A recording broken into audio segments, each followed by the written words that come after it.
2 seconds. Let's just refresh and check that we're on.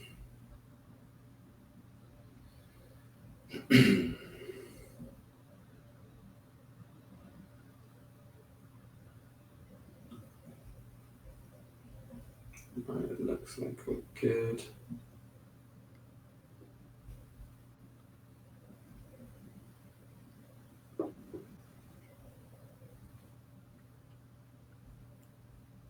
Just checking the stream in 2 seconds. Yeah, looks like we're good.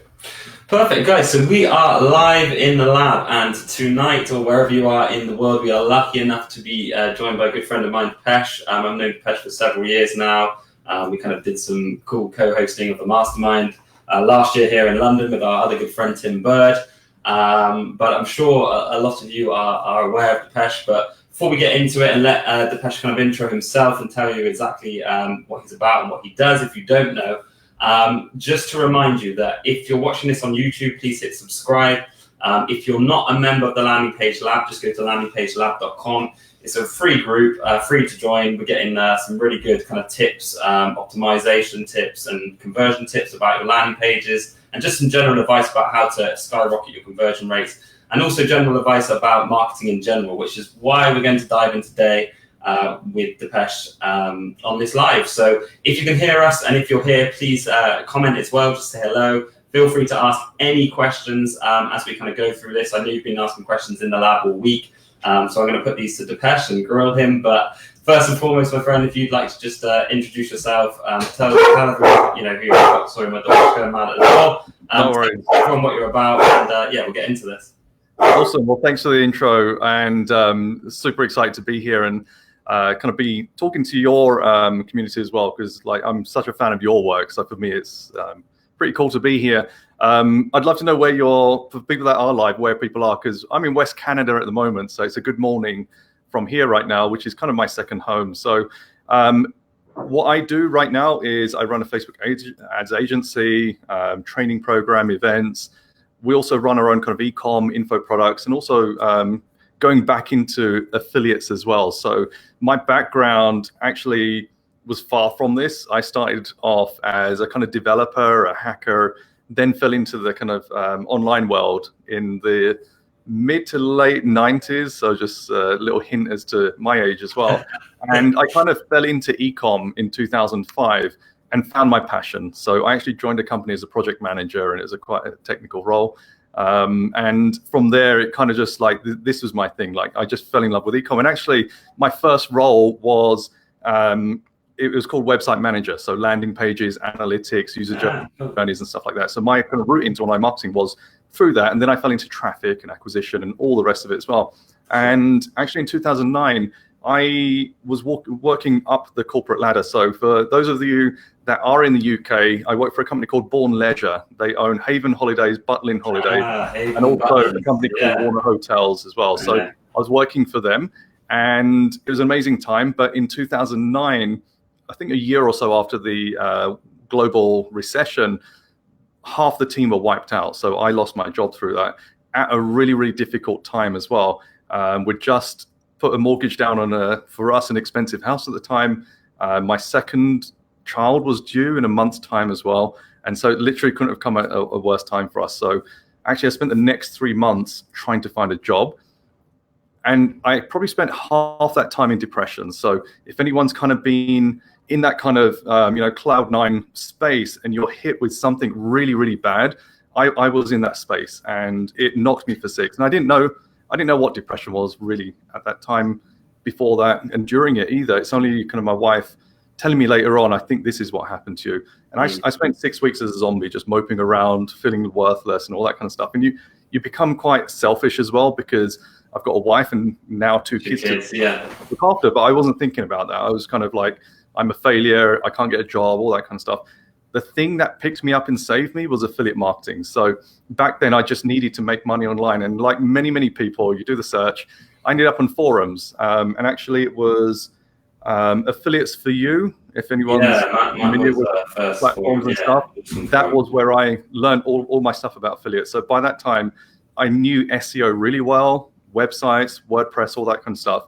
I just didn't know how to start that whole process. So I owe a lot to those guys and kind of the community and the forums and stuff like that. And within 2 years, we generated 7-figure revenue through affiliate marketing. And I say it was me and my wife at the time, bedroom affiliates. By that time, I had a job. And this was all kind of like, I'd go to work, come home, spend time with the kids, eat. This was like 9 to 10 in the evening. And then you start doing your affiliate stuff until like 2 in the morning. And then that was my routine for 2 years. And then that hard work paid off. However, by 2012, by the time I felt like I had a serious business, I wanted to leave my 9 to 5, I made silly decisions. I thought that I was really confident, a king of the world. I'm just going to hire people to do my work, and they'll do exactly the same, and things will be great. I hired an SEO, so all our traffic was through SEO. Wasn't doing any kind of list building. Wasn't even in my mind. So I think we were doing like 1 million visits a year or something on the site. So if you think about that kind of volume, we should have had a sizable list. Our list was like a couple of thousand. It just wasn't. I never thought about assets and things like that. That was number one mistake. Second one was I hired an SEO from a forum, and it was a disaster. This person was doing all the kind of black hat stuff that you'd expect an SEO to do back in 2012. Right. At the same time, Google made some big changes. They introduced Panda and Penguin, and we lost all our traffic, like literally zeroed. We were delisted and all that kind of stuff, and we had no assets. I just lost my traffic. So because I'd learned paid search, I started to kind of play around with paid search and trying to get the traffic up, but I couldn't get the costs to work with my EPC, my earnings per click. So that actually, although it was a really difficult time, was the reason I sought out other channels and fell into Facebook ads. So over the next 18 months, I spent trying to figure out different traffic channels. I failed with Facebook ads until 2014. I started working with an e-com company. Again, for people in the UK, it was a company called Lost My Name, which they've done huge numbers since, but they were a total unknown. In fact, most of their traffic was through Not on the High Street, which was an affiliate partner. Yeah, came in, and we saw that like Not on the High Street were able to sell the product.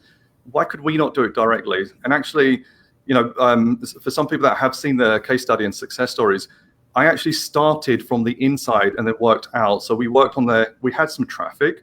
So we worked on their landers, their funnel, their site. We got the site converting really well, and then figured out the traffic problem. And we spread traffic on YouTube, Twitter, LinkedIn, Facebook, everything we could, and then started to see traction on Facebook. And I think it was the second month into this, after spending like £1 or $1, wherever you are, making one back, we went from spending that to spending £1 making £5 back, like a 500% rollout. So this is selling a product, selling a physical product. Physical print-on-demand product. And that was the first time I realized, this Facebook stuff's starting to make sense now. I didn't know why and what I was doing that was working, but who cares? In 2014, we took that from 800K to 8 million, and that was all done through Facebook ads. Then in 2015, we took that from 8 million to 26.5 million, and the business went global, and just things really took off. And that also caught Facebook's attention. So since kind of 2014, 15, I've been doing roadshows, product meetings internally, and kind of working with their team as well. And it's actually a conversation with them in 2017, which got me started on the agency route. So they were like, you're doing really well and you're helping single companies do well. Have you considered doing not a one-to-one, but a one-to-many, which didn't really interest me at the time. But the conversation was, my feedback to Facebook is your support is really, really poor. Like, what are you guys doing? Because I know my stuff now with Facebook, and even then I'm still learning. But there are so many people out there that are screwing up their numbers, and I'm trying to help people out, and I can't. There's no way I can do it. I can see Facebook are not doing it, and what's going to happen? And they said, we don't have enough people, and the people we do have, and this is the other thing. So if anyone's running Facebook ads, there's 3 general tiers of support. One is the marketing experts right at the bottom. So they're the ones that email you and say, hey, your click-through rate is 1%. Contact us, we'll get it up to 1.5%. So it's kind of irrelevant. Then you've got the kind of mid-level reps. So they're really good for access, but you'll probably still know more than they do. And then you've got your high-value reps. They're the ones that I learned a lot from. So they're the ones generally working with bigger clients, bigger spends, and stuff like that. That everyone's desperate to get, right? Exactly. But the thing is, there's not enough of them. And the ones that the smart ones realize they don't need to work for Facebook anymore to make money. They Gotcha. leave, they start agencies, they start ecom, they do affiliates and stuff, and they 10x their revenue. So Why this get paid a salary when you can get paid? Yeah. exactly right. Exactly. So the conversation we had was, Facebook said, if we support you on whatever you need on a one-to-one basis, if you start an agency and you can do one-to-many clients, then that gives us leverage. And so that's why I started the agency in 2017. In 2018, I started on the education space, started a Facebook group and stuff, and that just absolutely exploded. Yeah. That was totally unexpected. But what I found was a year prior to that, I was enjoying contributing to forums and stuff, just like I was in the affiliate world. So as much as I was learning, I used to love to pay it forward as well. And I was doing the same as well. It was actually in Tim's group, Advice, where I was doing a lot of contribution. And I think end of 2017, I got a message from Tim saying, really appreciate your input into the group. And, it hasn't gone unrecognized. I was like, that's pretty cool. I really respect Tim. And that was a really nice thing to have. Like, I think it was 2018, we did the mastermind in London. Yeah. And for me, that was like, that's amazing. Like, here's Tim, who I kind of have a huge amount of respect for. And now I can call him a friend. And we've done lots of stuff together as well. And that kind of, a lot of people want to stay behind the scenes. And there's some amazing, amazing marketers that you just never hear of. And that's absolutely fine.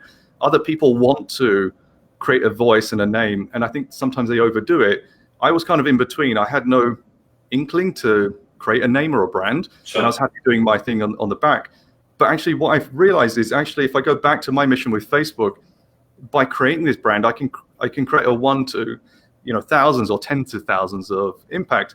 And that's what's happened. So my group has grown to such an extent that I have a bigger voice, and people look to me for advice on Facebook and growth and problems and stuff like that. And Facebook recognize that I have this platform. So I'm in a privileged position that I get great access to whatever I need. So even like early 2019, there was some big changes with the algorithm. Sure.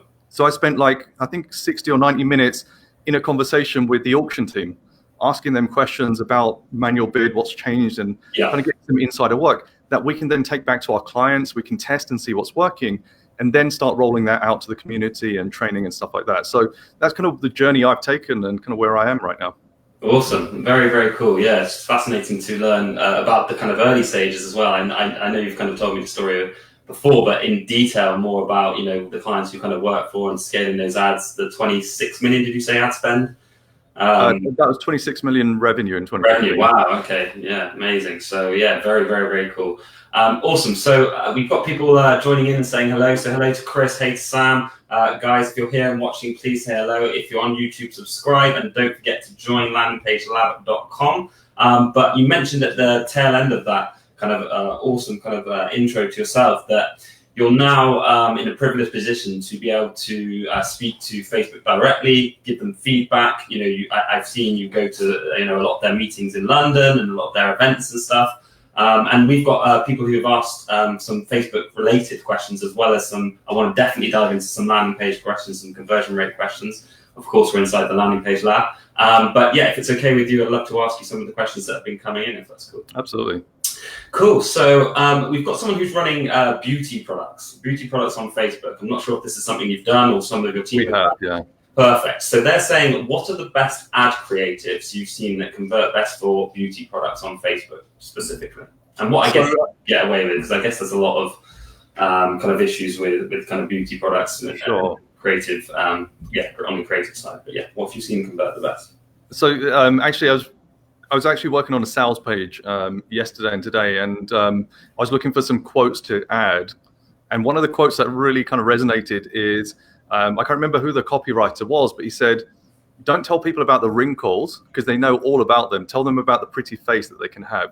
And I think that's a real big thing about the beauty space is sometimes people focus too much on the situation that people are in right now and not enough on kind of what's coming up. So like if you look at the L'Oreal ads and stuff like that, obviously it's much higher production values, but sometimes they hit the nail on the head. Sometimes they also regress back into focusing on the negative. Sure. People want to know, actually a lot of kind of in the brand space, it's about know, like, and trust. So if I'm kind of creating products and stuff, people need to know me, like me, and trust me. Then on the e-com space, there's a similar kind of approach with that. But with beauty, I think the trust factor has to be worked even harder. So when you're kind of working top of funnel ads, yes, you need to present the solution to a problem. So sometimes it's that the customer is not aware that there is a solution to a specific problem. Sometimes they are aware, and then you look at different parts of the funnel to kind of think about what kind of ads to run. But it's also thinking about if I'm kind of working this top of funnel and I've got their attention, how do I build that trust quickly?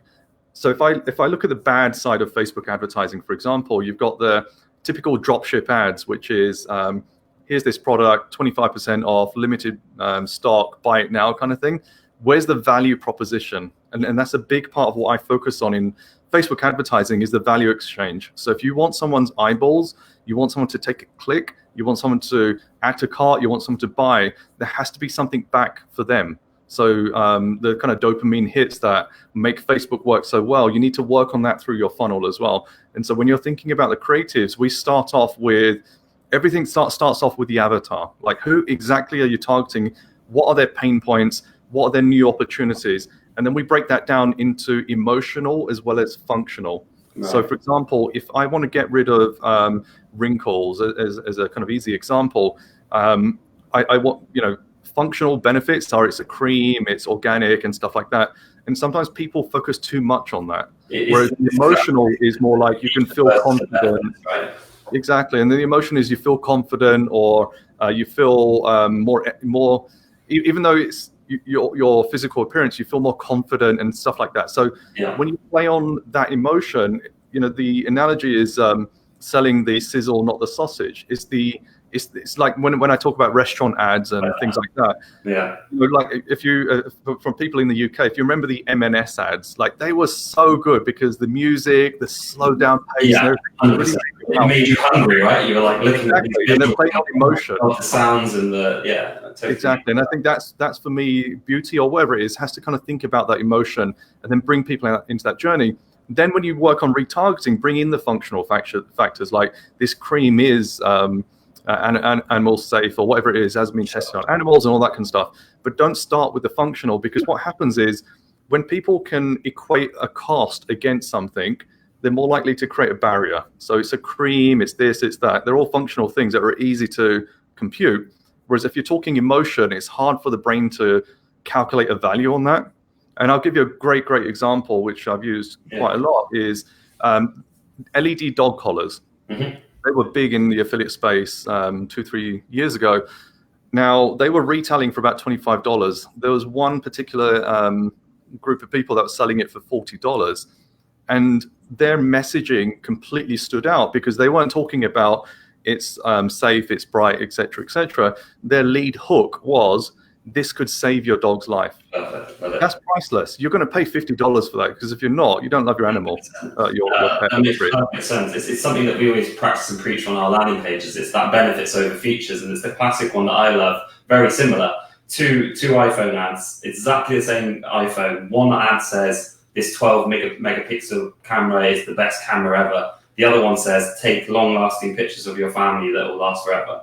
And Absolutely. It's that one that converts way better because it's that benefit for the consumer, for the user. And I think that makes perfect sense. So awesome answer. So as far as a creative, you would say kind of lead with that benefit as opposed to lead with the kind of feature side of things. Absolutely. Awesome. Love it. Okay, so someone else has asked, what other traffic sources apart from Facebook are doing good for you guys if you do? And just let us know a little bit about that if you touch anything other than Facebook. YouTube ads. That's something I'm personally spending a lot more time on as well. And you may have heard it's untapped. There's huge potential.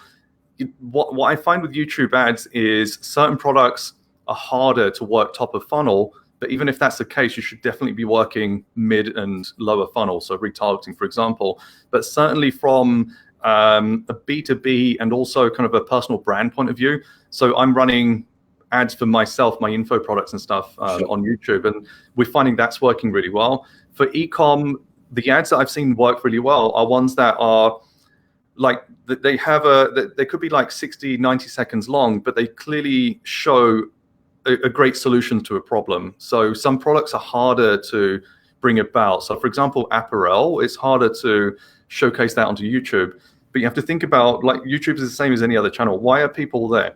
Same with Facebook. Generally, I'd say 99.99% of people don't go to Facebook to look at an ad. They're doing everything else except that, but you're interrupting it. Same as TV. TV's been hugely successful as a sales channel, but you capture people with their guard down. So if someone's on Google search, chances are their intent is they're looking to research or buy. Whereas on YouTube and Facebook, chances are they're looking to learn, explore, chill out, whatever it is. So your ad has to be mindful of that as well. And that's something which we do really well on Facebook that we're now translating to YouTube, for example. It makes perfect sense. Thank you. Good answer. Okay, so someone else has asked, do you retarget with CBO? So I'm a massive fan of CBO. I actually released an ebook specifically on CBO. I spent sorry? Is the cookbook that you just that's right. So CBO came out about that as well. So maybe if we can touch on the book and CBO, just explain very briefly if people don't know watching this video what that is, that would be great to dive into it just quickly if that's okay. Cool, appreciate that. So late 2017, Facebook launched CBO. So for anyone that doesn't know what that is, it's campaign budget optimization, which if you look at it on the surface, it's moving budget management from ad sets to campaigns. And so that means, for example, you might have one campaign with 5 ad sets with lots of different budgets. Now you can set that budget at the campaign level and let Facebook decide how to spend it. The mistake many people still make is the same one I made, which was, that's fine, you're just shifting budget there and you can do the same thing. And for 6 months, we couldn't get CBO working. So we stepped back and said, all right, it's not a good product. Sure. Bear in mind, Facebook released a lot of products and some things are good, some things are not. And take Facebook rules, for example. We use RevealBot. It was great that Facebook released their rules, but it's just not as good as RevealBot. So we stick with an external tool. Yeah. And with CBO, the trigger for me to figure it out was I actually saw a case study that Facebook released, and they release these now and again on their site. And there was a specific configuration that they use. And so I said, all right, let's try that. And all of a sudden it's starting to work. And then we explored it further and further.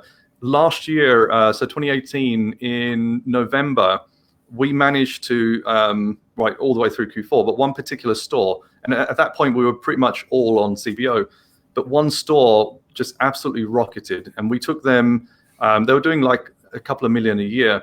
In Q4 alone, we made $16 million, but it's not the volume of revenue that was the most astounding, it was how much we spent, and we only spent 900K. So if you think about the return on ad spend on that, it was phenomenal. And that was predominantly done through CBO. And if we didn't have CBO, we wouldn't have, A, I don't think had that kind of ROAS, but B, if anyone here has done Q4 scaling and e-com and stuff, it's stressful. Yeah. It's the first time that I can remember that we didn't stress out because things were in control, things were predictable, and we were able to get stability. And it's the first time I've had that with Facebook. So all the stuff we've done, 2015, in fact, 2015, we were spending around 200K a day. Like that, those numbers are absolutely insane, but it's the most stressed I can imagine anyone being on Facebook, and I don't recommend doing it. But now with CBO, that kind of released us from worrying because once we figured out the right configuration, it made things a lot more smoother. So in 2019, this year, we've actually been exclusively on CBO. Now, every campaign you run is now on CBO. Exactly. Now, in that time, Facebook then announced that CBO is going to be the only way of managing your budgets. So they're doing away with ad set management. And originally it was going to be in September. So I figured out, right, we know CBO, we know how it works. We've spent millions figuring it out. We're going to put together like a 5-6 page guide on how to make CBO work.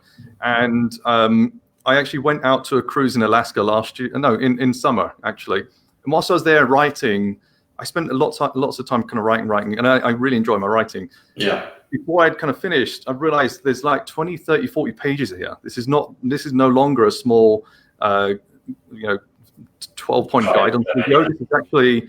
This was becoming a training program. Right. So then what I decided was let's turn this into a training program, and that's what became the Ultimate CBO Cookbook. Initially, it was how to make CBO work, but then what we added was the exact process for testing, for prospecting, for scaling, et cetera, et cetera. So going back to the question on using retargeting CBO, one of the other things that we actually figured out was when you've got CBO working effectively with other tools like DPA, Dynamic Product Ads, DCO, Dynamic Content Optimization, we were actually in a position where our retargeting funnels were kind of hands off, because CBO handled all the budget decisions, and we are able to let the creative decisions and rotations also be handled by Facebook. Now, all of a sudden, we spent all of our time top of funnel working on creatives and ideas and funneling people through. But once we start to hit retargeting campaigns and we split, 0 to 3 days and all that kind of stuff, and looked at different messaging, promos, content, actually it was almost a set and forget. So that's kind of how we manage our retargeting now. So whether we work on client accounts or our own, we're trying to set up accounts to minimize the amount of time required to manage the accounts, which is exactly where Facebook want things to go. So one of the things Facebook released this year was Power 5, definitely worth checking out on their site, which was all about giving Facebook more data, giving Facebook a little bit more autonomy so that you can focus your time on doing marketing and doing other things for your business. Because if I see one thing that constantly comes up from my community, it's that people feel chained to Facebook because you don't know what performance is going to look like, and optimizing, pausing, starting. There's so much that you have to worry about. And so what I'm trying to do now is figure out a way to kind of release people from that cycle. Because if you look at my agency, for example, we oversee spends of over $1 million a month. My team is small comparatively. I only have 2 media buyers, for example, looking after all these accounts. But we're able to do that because of the process. And I think that's something which I still see people struggling with, and that's something we're trying to solve for people as well. It's refreshing to hear you kind of practice what you preach as well. You are out there educating people, but you are in the trenches as well. Your team are spending this £1 million ad spend per month. Absolutely. You are utilizing CBO, and now you have this guide about it. So how do people get this guide if they're wondering, just before we go on to the next question? Sure, it's cbocookbook.com if you want to check it out. Perfect. Sounds good. Okay, so someone's asked you, how many ads do you launch to start with when you're launching a brand new campaign? So you've got, let's say, a product. So let's say you've got a product page or a direct response sales page. You're selling one single product. Let's go with hair extensions. You want to sell this on Facebook. How many campaigns, how many ads are you setting up? What's the very basic in-short setup you do? Absolutely. So the first thing we do is step 0, which is our avatar. So we research who are we targeting, the functional, the emotional, all that kind of stuff. So we figure out our avatar first. And then from the emotional angles, that's when we create our kind of ad campaign. So we'll do some research as well, do some audience research on, what the interests and things like that. And then we'll come up with the creative ideas from that. So our account structure is, there's a step before we start running ads called account calibration. And what we do is, for testing purposes, if you think about different optimization events in Facebook, so you can optimize for impressions, clicks, view content, add to cart, all the kind of list, all the way down to purchase. We've done lots of work around this, and there's a cost attached to each of those events. So the cheapest one is impressions, the most expensive is purchase. And that makes sense because purchase is most valuable for you and also most competitive as well. So what we actually figured out is too many people go straight to purchase to test, but also your CPMs are the most expensive there. So therefore, it's going to cost you more money, right? Some brands are totally fine with that. They've got test budgets in the thousands, and you can go straight to purchase, and that's fine.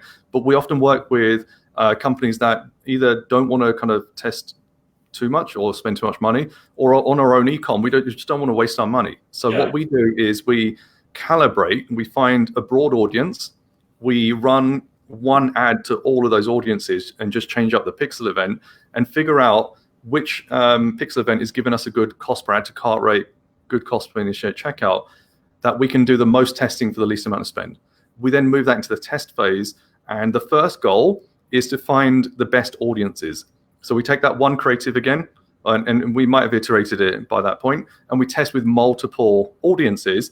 And what you're doing is you're minimizing your variables. I see people run 5 to 10 ads on 5 to 10 audiences, and you've got so many permutations going on. Like, you need to nail that down. So our first phase of testing is find the best audiences. Once we've found 1 or 2 audiences, then we go to the creative testing phase. Take those audiences into phase 2 testing, test loads of iterations. And then we go into prospecting, which is, right, we've got proven audiences and ads. Let's now start spending, optimizing. That's also when we start optimizing the funnel and things like that, because traffic comes first. Then you start work on your funnel, and then comes scaling. And I think this is the problem which I see so often is people start testing, they throw loads of things in there, they think they know what's working, they put some money behind it, start scaling it, and things are not quite working as they should. So that's our kind of structured process for doing this. Awesome. You're dropping some serious knowledge here, and I really, really appreciate it. Thank you.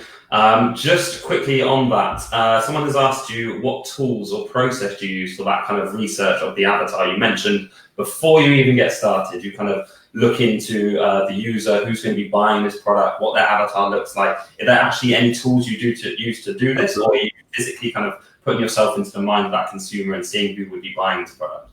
It's literally walking their shoes. So I'll give you an example. Back in 2015, we took this e-com company to 26.5 mil. One of our breakout countries for growth was Italy. So we're a UK-based company, big growth in US, Germany, UK.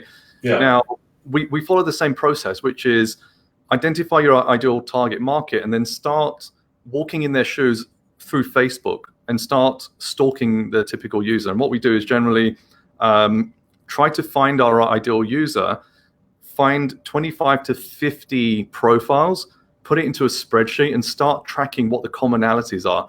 And through this particular method, we found out that because we were after mothers with kids between a certain age, and we kind of did that through searching forums and Facebook and stuff. Like there's so many people willingly giving up their data, like it's all there. Yeah. We tallied that in a spreadsheet, and we found that one of the commonalities were that they liked this baby blender. So for anyone that's got kids, it allows you to put your food into a blend, not baby blender, baby food blender. We're not blending babies, just to be sure. So it's actually the food. So you could, not only could you blend the vegetables, but it will warm it up.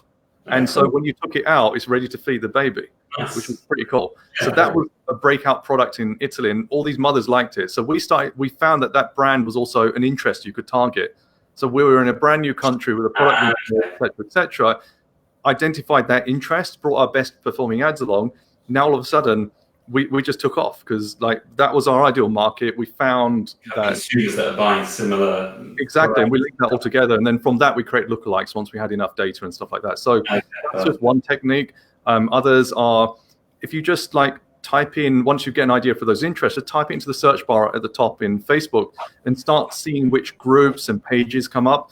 Pages, again, is another one. I think this still works on most countries, but if you like a page, it comes up with recommendations for other pages. Yeah. It's like a rabbit hole. You can just follow that down and start to get a real idea of who the ideal market, the user is, what they're kind of interested in. And also, like, for example, we were doing research for a brand that was selling products related to the ancient world, so artifacts and stuff like that. It was a dropship store. We found there were a number of Facebook groups where people were really passionate about archaeology and stuff like that. And through that, we learned the type of tone of voice to use. So how did they talk? How do they communicate? What were they interested in? What kind of photography, et cetera, et cetera. So like, there are external tools you can use, but I find that everything you need is on Facebook. It's just putting the time and effort into research. It's almost just becoming that person, like you said. It's creating a fake account if you want, and just becoming that person, following the pages they would follow, joining the groups they would join, seeing what questions are being asked, seeing what language types of kind of language is being asked, and then putting that into your avatar for your ads, your creatives, your landing pages, your headlines, your kind of bullet points on your landing page, and it's a great thing. And like you said, you're joining these groups, and inside these groups, inside Landing Page Lab, inside your group, people are asking questions all the time. So if you're answering those questions on your landing page straight away, then people are going to connect with that product. Exactly. Awesome, really like that. Okay, so someone's asked, if you were starting again, would you go into lead gen or e-com? So I guess this is someone who's probably looking to start Facebook marketing from scratch. Would you advise the e-com space or the lead gen space, or are you doing both? Yeah, what's your opinion on that? We're doing both. I had this conversation actually recently from an agency point of view. Running an agency doing Facebook ads for e-com is really difficult because there's so many variables outside of your control. If I was to start the agency again, I would focus more on lead gen, on info products, on personal brands and kind of coaching and stuff like that. Infinitely more easier. And the reason is because with e-com, you've got different consideration path and process, and also the way the pixel collects data and how the account optimizes is so different. So, for example, one of our clients, they sell training programs for authors, for example, and we've got the accounts so stable and so predictable that literally every single day, every month, the cost per lead is consistent. Whether we raise the budget, whatever we do, everything just works. And yes, we do testing and all that kind of stuff in the background, but it is 100% predictable. Ecom is not anywhere near 100% predictable. And then the thing is because of the path to purchase. So for example, for the course, it's someone downloads a lead gen document, a lead magnet, goes through an email program. We have 4 launches a year. Each launch does $500,000. Now, between each launch, we're just priming them, getting them ready, podcast, loads of kind of content. And then we have a 2-week window where we launch the product and we do $500,000. And that is just so predictable down to the T. With ecom, you have someone that you need to get the click from, then you need to convince them of the product, then you do an add to cart, then initiate checkout and payment and all that kind of stuff. And it's all a kind of linear path. And I think where we're trying to experiment a little bit more and get people to think a bit broader is lead gen on Facebook is so easy, it's so predictable, and it works really well. It can also work for ecom. And that's kind of what we're working on now is how can we bring in the best of another way. Are you giving away a lead magnet in relation to the product that they're going to be buying in the future? Exactly. And then you email them and say, bang, we just got some new stock of this product. We know you like this kind of market. So you're not looking for just the first point of contact, you're looking for an opt-in and then kind of going, interesting. Exactly. And it might be that process. The other process that works well, for example, with Facebook, which is a different type of lead gen, is going broad with your audiences, but running video ads. And I don't know if people will be aware of this, but doing it in a way where people opt themselves in by the length of video they watch. Now, all of a sudden, you've got engaged audiences. Now you can start your direct response journey, get them into your funnel, etc. Has a twofold advantage because it's cheaper to reach people this way. And then they're more likely to convert because you've self-selected people before they even click on your site. Physically opted to a form, but you can tell how long they watch that video to see if they're interested, and if they watch it for longer, they're going to be a highly engaged, highly hot kind of prospect. Exactly. So we did this for a client that were selling products related to Vikings and stuff like that. We ran a 2-3 minute video top of funnel, all about like exciting geeky stuff about Vikings. So if you're not interested in Vikings, you're probably going to skip through. If you're interested, you're going to watch, and you're probably going to be watching the whole thing because it's quite interesting. And that enabled us to then create video view retargeting audiences that we can then bring people into the funnel. So I think that's going back to lead gen versus ecom. I think you can make both work, but from an agency point of view, and I speak to a lot of agency owners, I know that lead gen is generally a lot easier. From a kind of personal point of view, if you're doing kind of lead gen for your own products or services and stuff like that, again, it is easier. But being someone who's spent like 15 years in ecom, for me, that's there's a massive excitement in kind of scaling ecom as well. So as difficult as it is, I really do enjoy it. No, that makes perfect sense. I love how many little golden nuggets are inside that answer as well. I love that video thing. It's really a really cool idea, because often people, especially people who are new to Facebook, like you say, they go straight for the purchase type. They go straight for to a product page, expect people to buy straight away, and then get frustrated because they're like, why is no one buying my product? But it's these little things and these little kind of optimization tips that you can pick up from people like yourself that could be a game changer, which is really cool. So, right, we're going to get into a couple more questions if that's okay, and then I just want to touch on some landing page stuff and some funnel stuff as we are inside the lab. If you're watching this, please comment, please throw any questions for Depesh, please give us a like and show your appreciation. I'm sure a lot of you are appreciating what you're getting from this right now. Don't forget to join us at landingpagelab.com and subscribe on YouTube. But we have another question for you. So someone has asked, do you use advertorials or pre-sales for your ecom campaigns? So are you sending people to advertorial pages? We've all seen them. For people who are watching this who don't know what they are, they're almost like article pages. They look like blogs. And you've got like a review of a kind of product, and then you click through, and then you go to the product page or the sales page. Is this something that you're using or have used, and how have you had success with them? Yeah, so we have used them and we do use them. It's a gray area with Facebook, so be really, really careful. Certain things to look out for, just on the kind of negative, is don't make it like a single page lander that just bounces off. Make it like a mini site. So you should at least have privacy terms, cookie policy, contact us, and things like that. So like Facebook hates kind of one page landers that just bounce people off because a lot of, unfortunately, affiliates have abused that as well. So just make sure it's a self-contained site. And you need to have this is an advertorial, very visual on the you on the need page. to just make sure you're compliant. So that's one thing.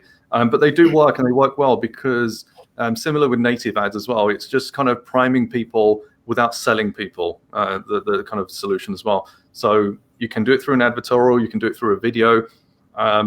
One of the great examples one of our clients did, actually, which I'll share with you, was they were working with a blogger.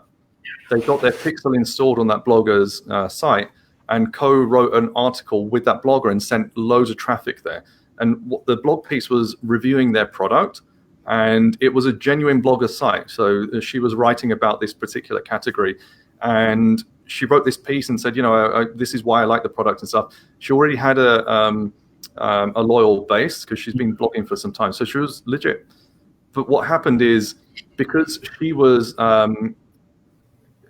I guess validating the product as a step between the Facebook ads traffic and their site, the quality of traffic that came through to their site was like off the scale versus them trying to do it even on an advertorial or a lander from their own. Because like what some people do is they'll try and create their own mini review site and stuff like that, but there's no credibility behind it. Whereas this was a proper blogger with history and all that kind of stuff. So like there are different ways to approach this as well, and I thought that's quite genius. Yeah, that's really cool. We've actually had someone approach on a side project I do called IM Deals, internetmarketingdeals.com. And because we've now very similar, because we've become not like an authority, but people know that we're a trusted place for internet marketing deals. We've got 100 plus exclusive coupons on there. People, some of the companies and the deals that we have on there have now started retargeting back to our reviews on our site, because like you said, it's kind of like that intermediate where it's not not just a random kind of one pager. It's a trusted kind of real site with real content, inner pages, 100 plus deals, and it's an authentic kind of review about their product, and it's working really well. So that's a really, really good bit of advice. Cool. So I want to just jump into some of the landing page stuff before we kind of let you go. You've already given us so much, so we really, really appreciate your time and your knowledge, Depesh. Thank you. Someone has asked, what was the biggest, and this is quite a broad question, but what was the biggest conversion rate increase you've made on a single page, and what was that down to? So is there something you can attain to that you've done in the past, maybe over the past couple of years, and then you kind of do that on all of your pages because it works so well? I think the biggest impact was actually when I was working for Tesco. For those that are in the UK, I was in their kind of internet marketing team, and at the time, the Tesco product page was, if you've seen the typical pages where you hit the product page and there's tabs to go between kind of returns and cross sells and stuff like that. So it's a really short page, and the idea they had was to try and put other content behind tabs. And I actually joined, and I was leading their multivariate testing team. So we were using Adobe's test and target tool. And at the time, we had to prove to the business that the investment in test and target was worth it. So to give you an idea, we had a contract in the 6 figures a year with test and target for this tool. So you talk about A/B test tools and costs. This was the high end. And so the first case study I took on was kind of analyzing what was converting where, et cetera, and where the biggest opportunities were. And the product page just seemed like a big opportunity because there was a high drop off between product and cart. Yeah. So we spent a couple of weeks going back and forth on ideas, design, research, et cetera. And as we kind of looked at other retailers like John Lewis, Amazon, et cetera, they were already using long form pages. So Tesco at the time felt like people are not going to scroll. We need to really keep everything condensed and stuff like that. But we created a B variant, which basically exploded all that out and created sections more similar to what you see on Amazon, but kind of better designed. And the conversion rate uplift of that was huge. I think it was like 30-40% more people converting to cart. And when we looked at the annualized revenue, so we did a 2-week test, A/B split test on this. I think the potential for the revenue uplift was already like 4 or 5 million just through that one change. Obviously, Tesco have huge volume, so 4 or 5 million is not going to rock their boat, but that's still a huge number as well. And that not only proved that the tool can work and it's worth the investment, it proved the whole approach and kind of mindset of A/B testing was absolutely worth it, and helped me to kind of bring people in, build a team, etc. as well. Yeah, that's fascinating. I think it also proves, we had a similar incident actually this week where someone came to us and they tabularized all their content. So there was like, it was a product page and it was like description tab, review tab, ingredients tab. And I was like, this is completely wrong, because if someone has to click to see your reviews, something's seriously wrong. You need to put that right there in front of them. And it sounds like what you did with Tesco is very similar to, like you said, what Amazon have done. And it's basically the AIDA principle. So it's attention, interest, desire, action. If you follow an Amazon page, this is basically what they do. They get your attention above the fold, then they pique your interest with more information. Then it's D for desire, it's the reviews, and then it's action, it's buying that thing. It sounds like you kind of did a similar thing. So I can't speak highly enough for the kind of AIDA principle, and it's something we recommend all the time to our clients. So that's brilliant. You've just kind of touched on this a little bit, but do you, as an agency, so work for your kind of e-com clients, your lead gen clients, do you split test your landing pages? If so, how are you doing that? How are you split testing? What tests do you set up? How often are you doing this? Just talk us through a little bit about that, if that's okay. Yeah, I mean, I'd say we probably don't do enough split testing, but what we do is we often find clients so most of our clients are on Shopify, and they don't really think outside of Shopify templates and pages and stuff like that. So the first thing is to find a landing page builder outside of that. I remember like one of the clients we took on, exactly. And one of the clients we took on, they were using Shopify pages to set up landers, and it's just really restricted with what you can do and stuff. So like at the very least, we get them thinking of tools like Shogun and now Gem Pages and a few other ones. So at least they can break out of the structure that's in front of them and just start testing different approaches. But then, where we find the kind of challenges, then they don't have either resource or they don't have the ideas and stuff like that. And we're not necessarily resourced up to kind of do all of that, but we come up with ideas and we can share them. So some clients, they have resource, they go and do it. Other clients need people like yourself that can bring in that expertise and kind of do the split testing for them as well. No, that makes sense. And I think you're sensible in saying pulling it out of that kind of rigid Shopify template works very well. In our experience, taking product pages and turning them into like direct response sales pages and going fully custom, or like you said, using something like Shogun or Zipify or Carthook, you're going to see far better results, because it's just that kind of direct response feel where there's no distractions, there's no traffic leaks. It's to the point, walking people through, because you have full control of the design. You can implement the AIDA principle and all these other kind of conversion principles. So yeah, that's good. Do you, on the same kind of topic, do you multivariate tests? Do you do any variant testing? Have you ever used things like VWO? Do you kind of recommend them? You mentioned the Adobe tool, which I haven't actually heard much about that you used at Tesco. But is that something you recommend people do?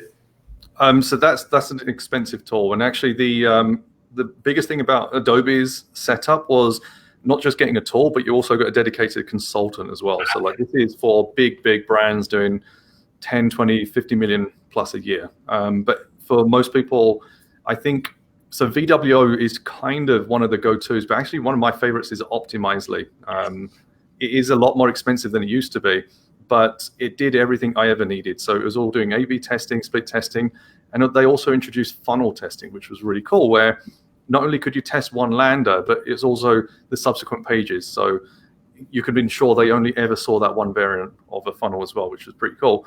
But actually, we get people to start with Google Optimize because it's free. And yes, it's not as full-featured as some of the other tools, but it's a great way to get into the world of A/B testing.